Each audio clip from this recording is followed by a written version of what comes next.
Can we adjust the time?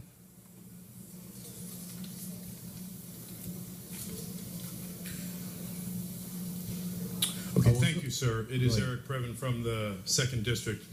I think it is appropriate to thank Councilmember Fuentes and Harris Dawson on item number 59, sir. This is relative to the funding of the Pacoima Arts Incubator. As many people know, Fuentes' nickname is the Pacoima Arts Incubator. He has been tirelessly shuffling money. He's putting $100,000 in this case in the community. He's moving it actually from the council community projects line into the general city purposes fund, and then to a new account entitled Pacoima Arts Incubator for further support of this particular project. So we are very, very excited to hear about that.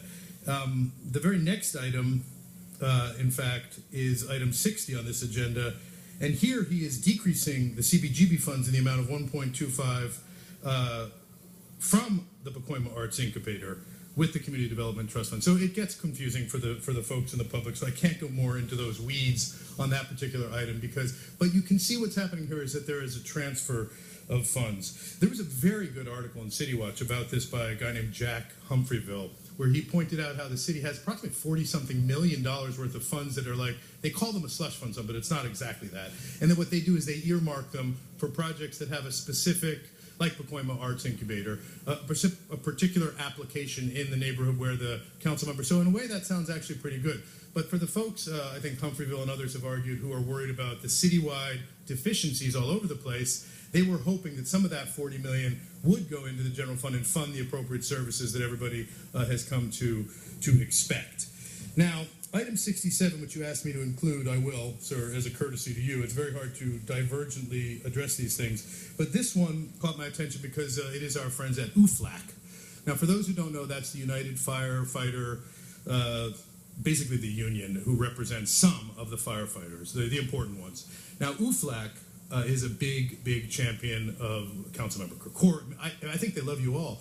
Nori Martinez is a big recipient. What they do is they provide support for the group, which is this group, who are supportive of their work. And we all are, as members of the public, very happy to support the fire department. Here we're giving them, I believe it's access to the old fire station number 7 over on Nordhoff in Arleta.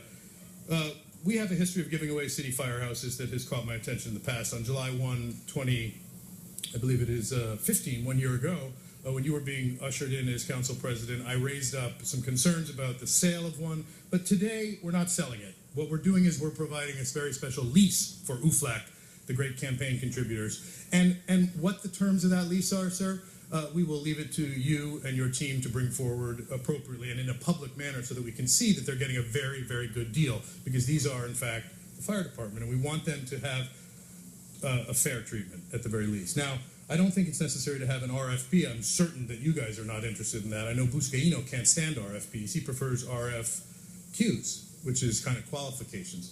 And I don't think anybody's going to doubt the qualifications here. So I'm going to stop now with 37 seconds on, because there's a room full of people who want to get moving. And we do appreciate the presentation, sir. You're doing a nice job. Thank you very much. Let's prepare to vote on these items. Let's open.